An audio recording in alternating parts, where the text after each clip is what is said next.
please welcome Mr. Sean Locke, ladies and gentlemen. I forgive and forget if you say you'll never go, 'cause it's true what they say. It's better than devil you know. It's great to have you. I'm so thrilled you're on the show because I've seen Sean live and I do think, genuinely, I think he's a brilliant comedian. Thank you. Thanks very much, yes. How long have you been doing comedy for? When did you start? Well, I think what happened with me was I used to do loads of... It was sort of in the early 80s. I left school, I didn't really have any qualifications or anything, so I just did any job, usually low-paid jobs. Worked on building sites a lot. I did loads of terrible jobs. I was a plumber for a while. I was a toilet cleaner in France. That's a tough job. I imagine. Yeah. Because you don't know where the toilet is. You're not sure you're in the toilet or the shower. What happened was I thought I wanted more than my fair share of attention. I think I was one of those people. You know that kind of feeling, don't you? Never. You're the kind of person, though, were you making jokes? You were kind of seeking attention? Were you the funny guy on the building site, for example? Well, no, I wasn't. I was the sort of middle-class guy on the building site. So... really, I had to sort of, like, temper it, really. Yeah. I was one of those people who ended up on a building site and possibly a lot of people thought, what's he doing there? Did you become a bit more blokey while you were there? Did you overdo the... All right, good morning, all right, yes, a cup of tea, bribe, look at her, paid fee. No, people don't do that bad. Have you noticed people don't do that so much anymore? I was trying to explain to my children what that was. Yeah. I wasn't doing it at them, I want to point out, but I said people sometimes used to... But people used to do that in the streets. They would actually see a lady they liked and they'd go, whoa! I worked on building sites for years, for about 7 years. I never saw one man do that. Never one? That's Sun cartoons. What period was this? This would have been for about 1981 well, to too about late, you see, you missed it. The golden years of war were like 71 or 77. Yeah. I was there. Honestly, I didn't... Kylie, have you ever had that? Have you ever had anyone, when you've walked past Kylie, go, whoa! Have I? Yeah. Not with those... Not with that movement? Yeah. What kind of movements do they normally accompany for? What movement? I imagine it's more camp. It's like, whoa! It's more jazz hands. I love a jazz hand, mate. Yeah. You can incorporate... You can do a jazz hand.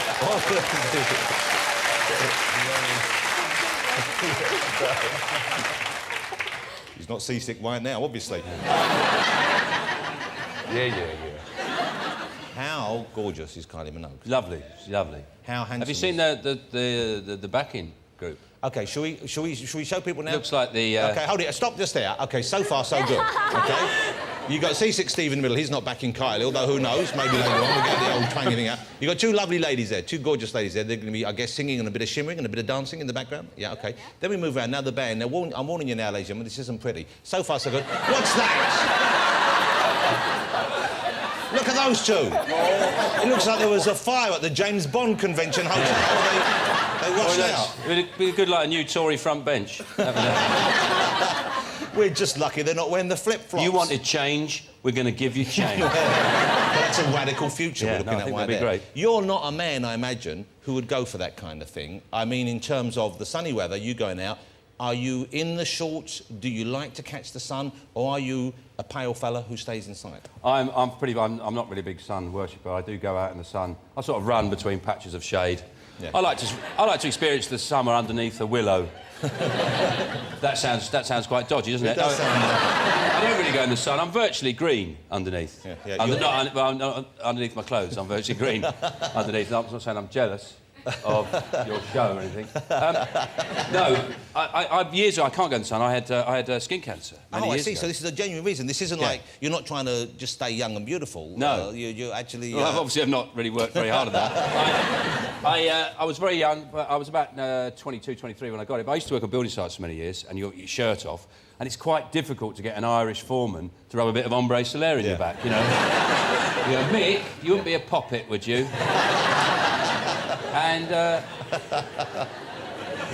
Mick might like this that. is pre-David Beckham. The men weren't very sensitive in those days. Well, they've changed. If you had a sarong in those days, it just meant the crotch had fallen out of your trousers. I did, and I was very lucky. They caught it really early. I was incredibly lucky, and I didn't really appreciate how lucky I was for many years, until someone actually explained to me how bad it could have been. Yes, yeah, and it's a strange tale, really, because it's almost like an anti-morality tale, because the reason that I survived was because I was promiscuous. I was single at the time, and so nobody saw my body. You know, one of the things that would protect you against skin cancer, you had a partner, they'd see your body. They say that's different. Yeah, that's that changed. looks a bit You weird. want to get that looked into. Yeah. Apart from all the other things, that looks strange. That looks strange because it's right in the small of my back. Which I don't know about you, but I never spend much time checking it. Only when I'm shaving it, but apart from that, no. A special. Have you got that mirror? The ring mirror. Is that like a ring road? Yeah, I've had that joke for years and never had a chance to use it. At last. And so I was what you would call. I was promiscuous. I would just take opportunities where I found them. Was this when you were already in comedy? Or was Yes, this when so you're on comedy, so you were travelling the country a bit, I guess? Yes. That was it. And I had an experience one evening, and this woman said to me, "There's something very weird on your back, very strange on your back." And so I went to the doctors, and they sent me straight to the hospital, and they cut it out immediately. And they said to me afterwards, you know, I still didn't really understand. They said to me, "Well, we got it early. You'll be fine. You should be fine." But they said another 3 or 4 months down the line. Wow. You know, it could have gone. I wouldn't be here. So if I hadn't been a dirty dog, I'd be dead now. Basically, that's the moral tale there, kids. If there are any people saving themselves for wedlock, you would advise against that. No, get out there and just save your life. Yeah. Do it. That's a nice Just thing. do it. What's the new... Now, here's the tour. The new tour has a strange name to it. Lockipedia. Yes. We're all familiar with Wikipedia. I know there's a joke site called Sickopedia as well, where they repeat jokes that they've heard comedians do. Nick. Nick jokes. It's called theming. Lockipedia is presumably based on your material. Would I be right? What's the thinking behind it? The idea, it's a stand-up show. It's a straight stand-up show, but within it, there's an element of interaction with the audience. Basically, you know, there's a lot of comedians, they're very good at talking to the audience. Like, you can have the great material, but audiences want something to happen on the night. Make it an event. And I like heckling, but people don't heckle. They really don't heckle. So you quite enjoy being heckled? Yeah, I like being heckled, yeah. It just opens up the night, and usually there's something to take from it and play with. What kind of heckle would you normally... Would it be, "Oi, glasses," or something like that? Yeah, like that. Oi, glasses. What would you say back to... So, "Oi, glasses." Yeah. I'd go, "Yeah, you've got glasses on, yeah." Anyway, moving on. So there is an exchange, though. Oh, yes, yeah. Obviously, you'd investigate why they'd shouted glasses. But After you demolished them. yeah, we don't get that many morons in. I tend to attract a more thoughtful, intelligent heckler. I wanted to find a way of sort of involving the audience, so I came up with this idea of Lockipedia, where what I do is I play audience battleship. So I shout out a row letter and a seat number, and I go, like, E16, and I go... Whoever's in that seat has to give me their name, right, a letter, and a word that begins with that letter. And I go to my book of Lockipedia. So you've got a book that you prepared? Yes, yeah. And then I sort of, hopefully I can do something on it. So... Normally, to be honest with you, mostly I can't. It's impossible. It's technically impossible, because people shout out ridiculous things. A while back, a guy shouted out perpendicular. How can you do jokes about perpendicular? It's about how you get out of it. It's just a way of breaking up the show. It's a nice not way, really the show itself. So it encourages interaction. Yes. I asked you to bring this book along. Do you have it with you? Yes, yeah. We have the book. We have the... Should we try it here? here. Could we try it here? Yeah. You have that, no, I think we have it out there. We have, young Will, who works on the show, who appears on a semi-regular basis. He's going to bring it out for us now. He's a big Kylie fan.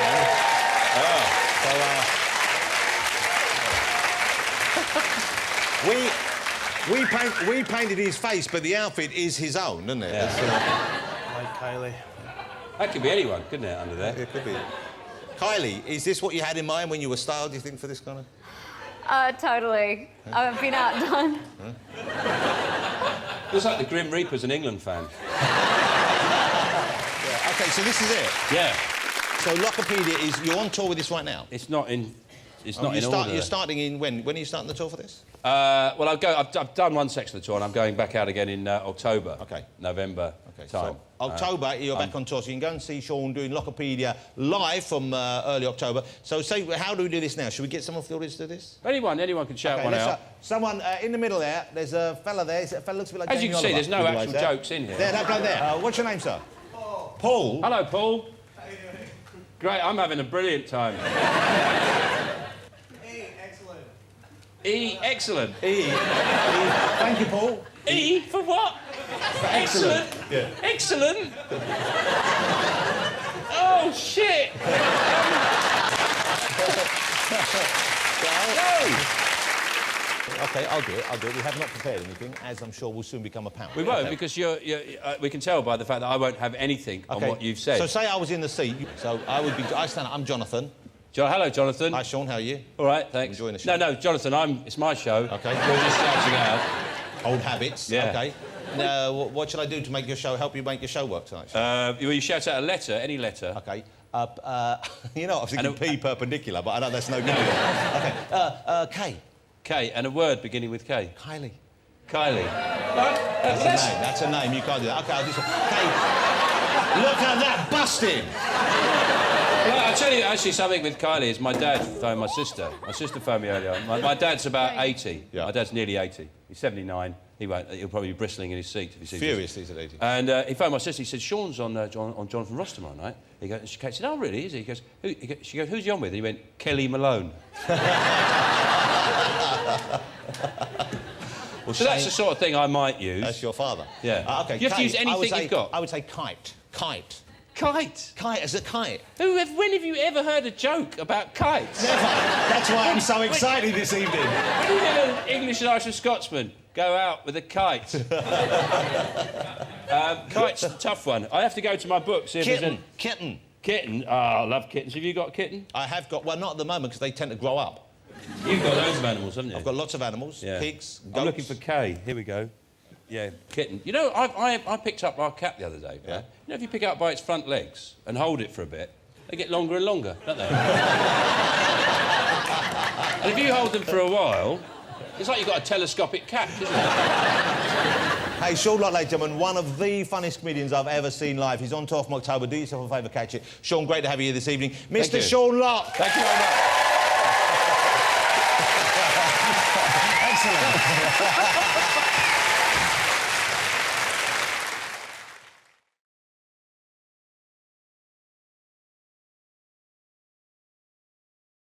Get out there and just save your life. Yeah. Do it. That's a nice Just thing. do it.